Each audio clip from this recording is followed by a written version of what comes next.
Part 2 of the LSA swap. So here's an update from the last video. I got a valve cover back on there. So when you order this valve cover from BTR, they don't come with any hardware. So I end up getting stock hardware for these. They don't come with any of the fitting, so but they do come with a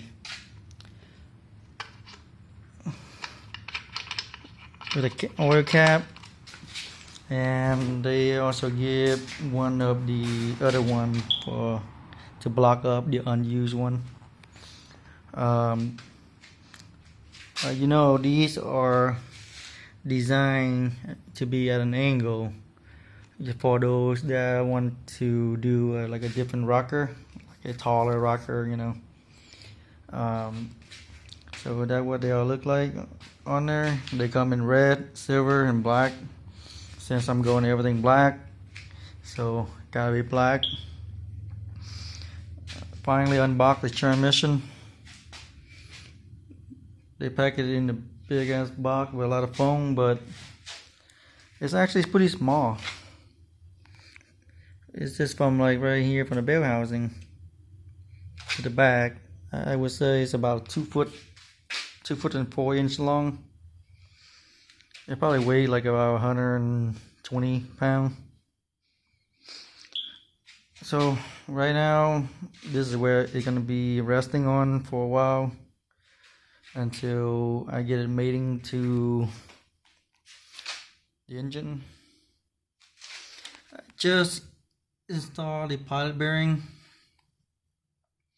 So with this Magnum, you definitely have to measure your input shaft before you install the pilot bearing, because there are 3 different types. So you have to do your research and see. You have to take some measurement. So the way to do that is basically you put a flat edge over these, and you see how far it extend past the bell housing. So this is about a 1/4 inch, like a 3/4 inch piece of aluminum, and it passed a little bit of that, so give it about an inch. So anything that's about a 1/4 inch or longer past the bell housing, you have to go with a smaller pilot bearing, the one that's like the furthest in. And if your bell housing is the one that's actually a little longer, then you have about less than a 1/4 inch past the bell housing, then you have to run the bigger, fatter one to fit out here. So make sure to measure that, because the T56 Magnum is actually the input shaft, I think, is actually longer, or it might be shorter. It's different from a traditional T56. So just take some measurement, and just to be sure, because this Magnum is definitely different from a traditional T56. So this is a Magnum F. They have like 3 different versions. The Magnum F, the Magnum, and the Magnum XL. The XL is longer. The shifter is basically all the way back here. With the Z, with the way the engine sit and the location of the shifter, the Magnum is almost sit at a stock location shifter. It's about, I would say, people say it's about an inch short, so it's an inch forward than the stock one is. So the way to make it work is I had to put a GTO shifter on here, The TTO have a little curve like this on the shifter, which is to give it about an inch further back. So that would put it right center of the Z. So this is a Magnum F. This is a Y ratio. I got it from Granite Racing. This thing or about 3,500 and about 100 tax and shipping is about another 300. There's no reason to keep the stock transmission, you know. It's an old transmission. It won't hold any good power. And you have to get all the adapter stuff, you know, the glider and the flywheel. You know, by the time you get all the extra part to made up to the stock transmission, you're looking at almost getting a whole new transmission, you know.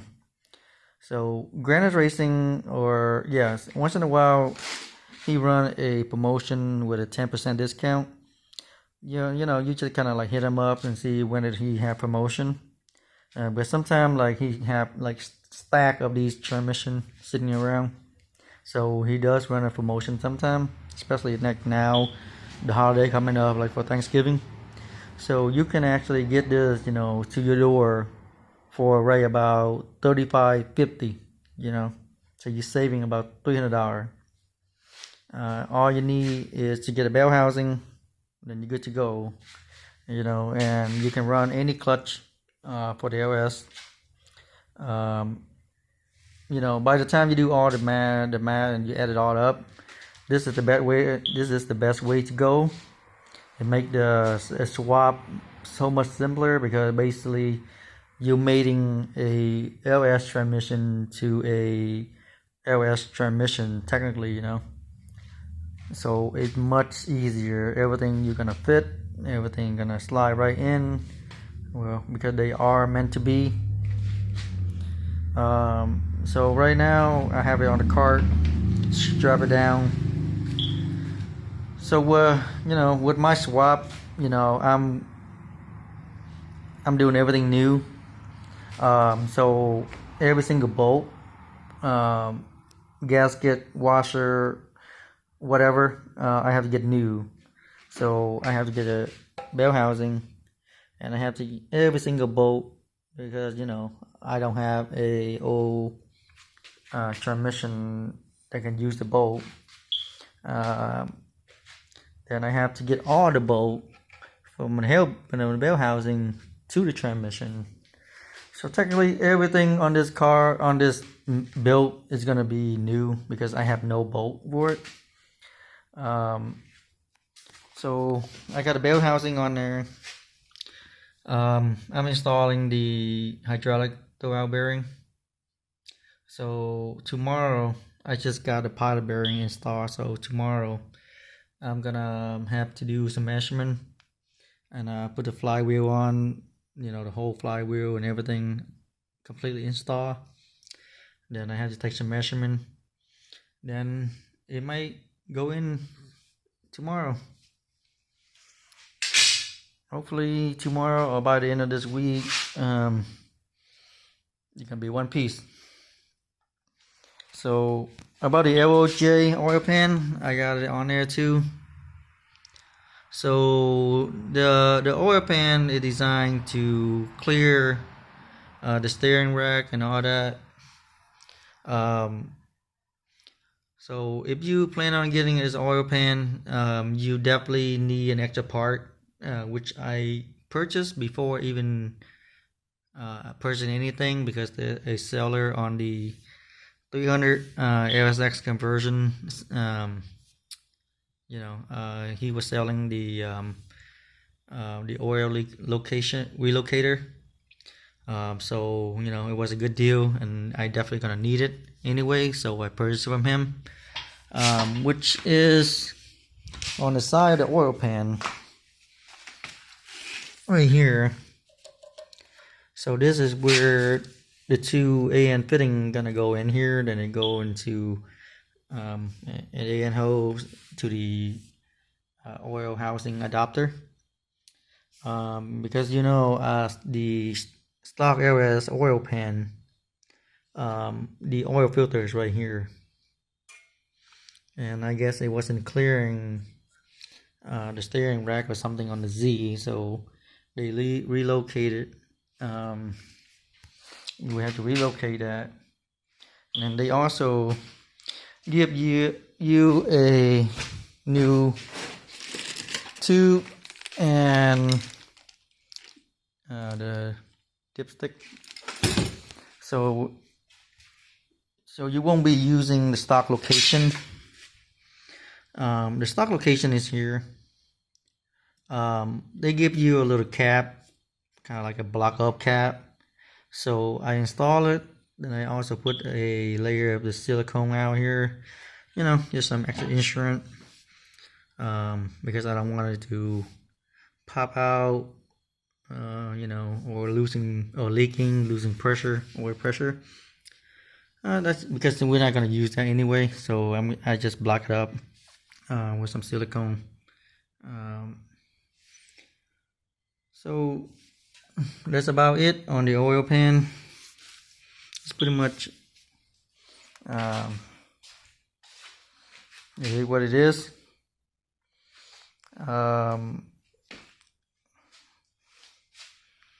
So I'm still have to do some research on these little guy. There's a little plug here and here. If you guys know what is two sensor are for the T56 Magnum, you can leave a comment. Save me some research. I think I know this one. This one is probably a speed sensor. I don't know what the other two are.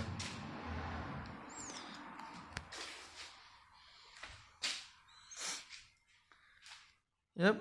So tomorrow, or maybe around the weekend, I'm gonna take it.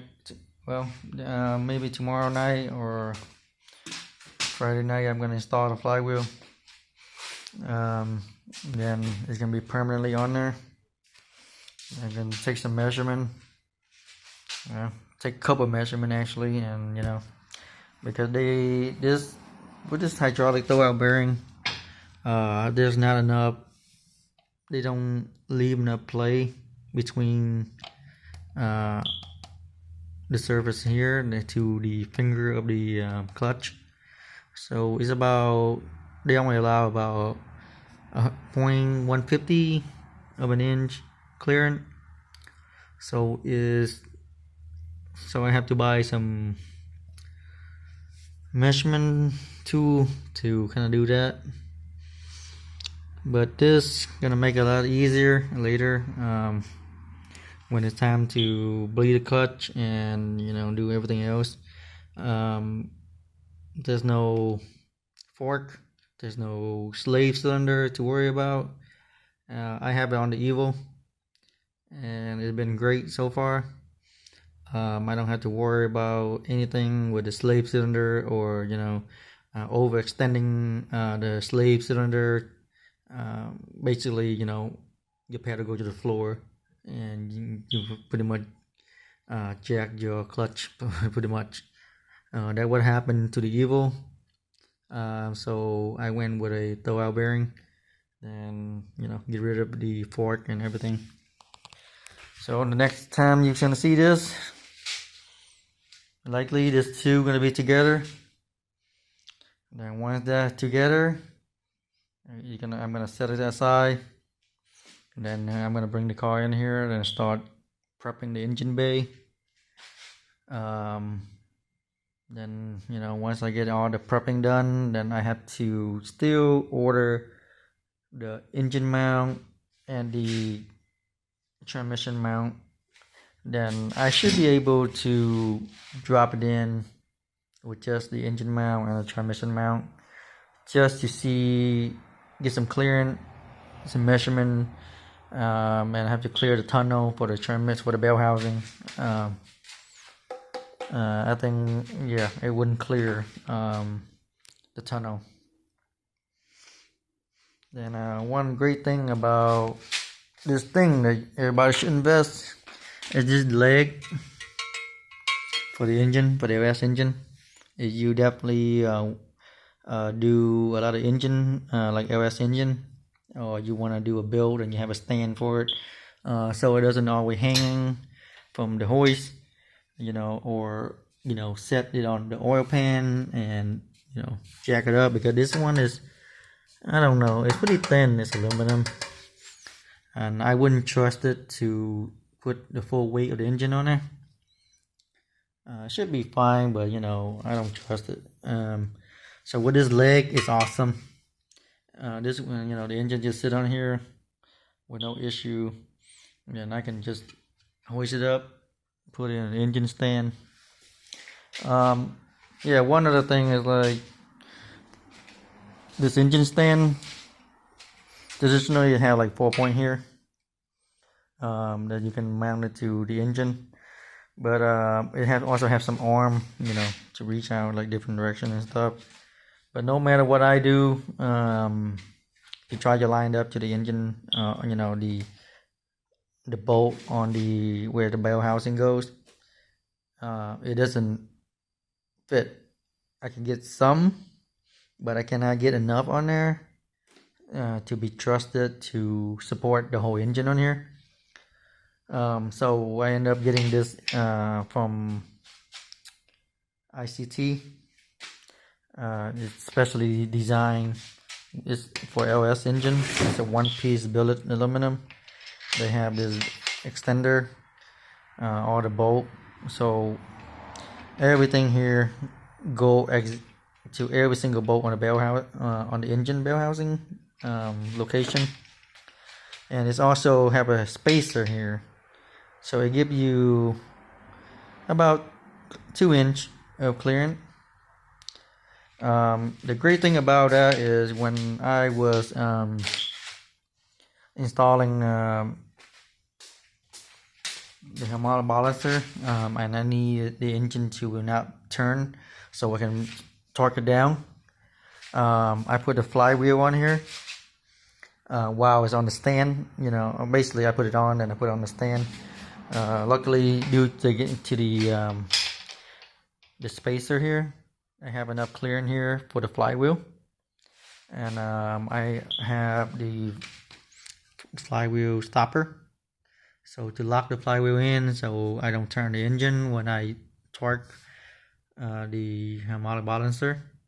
So this is a great piece to invest. Definitely gonna use it again. Pretty much I might do another junkyard build, maybe a 6.0, turning it like bore and stroke into a 6.7 down the road. Next time I'm probably gonna go with a cast iron LQ4 or LQ9, doesn't matter, because I'm gonna build it. So this thing is great. If you guys are working on the LS engine a lot, this is definitely worth every penny. So that's it for tonight. Oh yeah, one thing that I run into, another problem, is the plug here, which I need to prime the engine for the first start. The alternator is right here. It's blocking it. So for now, I just took it off and leave it off, because I have a LSA kit, accessory kit. So the alternator is right here, so it's blocking that hole. So I'm gonna leave the alternator off until the engine is in. Then I get everything hooked up. Then before I start up, I'm gonna prime the engine.